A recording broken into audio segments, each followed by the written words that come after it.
Doctor Venkatesh, Omicron को लेकर आपका क्या एनालिसिस है? 33 केसेस अभी तक टोटल इंडिया में हैं। कर्नाटक जहां से आप हमें ज्वाइन कर रहे हैं वहां से इसकी शुरुआत हुई है, लेकिन क्या आपको लगता है कि आने वाले दिनों में एक बड़ा खतरा बन सकता है?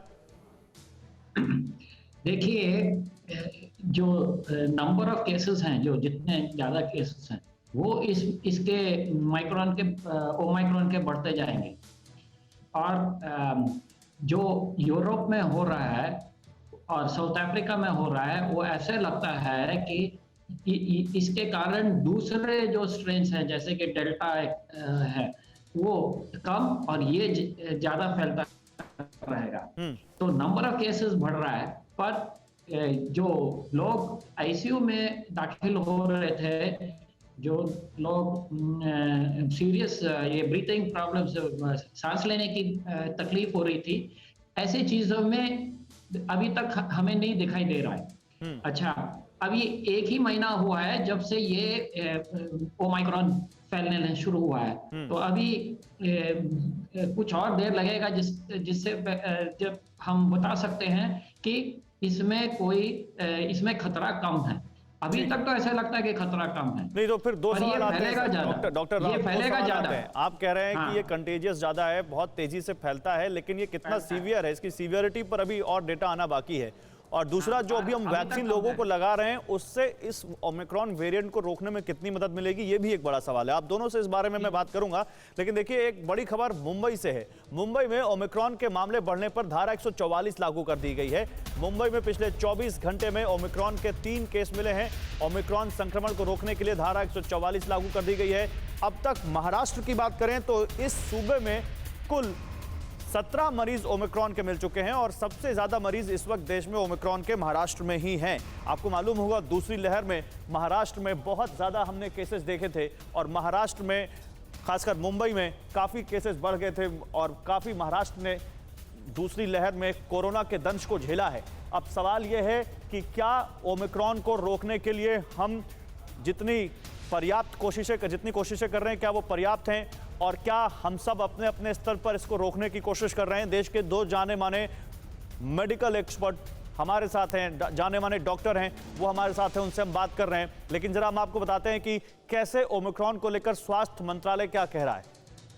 आप समझिए, स्वास्थ्य मंत्रालय कह रहा है कि ओमिक्रॉन कितना खतरनाक है, कितनी तेजी से फैलता है, ये 2 हफ्ते में पता लगेगा। यानी अभी हमें बहुत सावधान रहने की जरूरत है।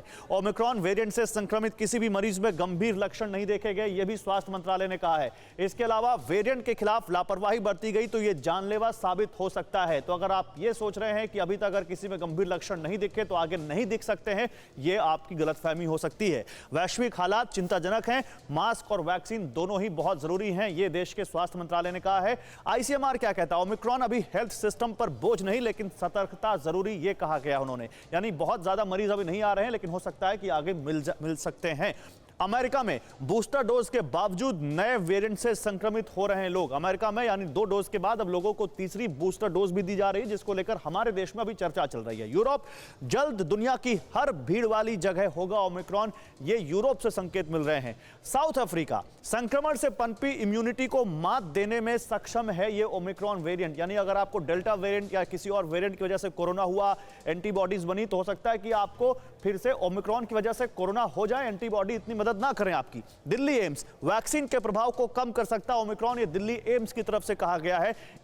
यानी वैक्सीन लगवाने से कितना असर पड़ेगा अभी डॉक्टर से पूछते हैं, लेकिन आईआईटी कानपुर क्या कह रहे हैं?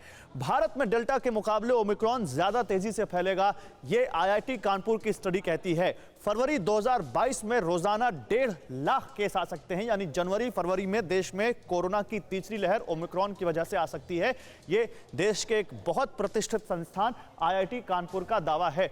आइए चलते हैं अपने मेहमानों के पास। हमारे साथ 2 जाने माने डॉक्टर हैं। देखिए वली साहब, ये हमने स्वास्थ्य मंत्रालय, IIT Kanpur, America, Europe, South Africa, हर जगह की चीजें बता दी, कहां क्या इसका निष्कर्ष निकाला जा रहा है?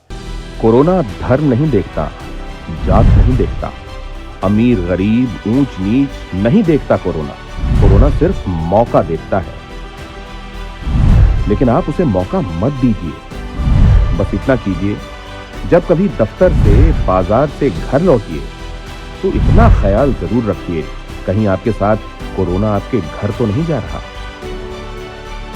भूलिए मत, कोरोना अभी जिंदा है।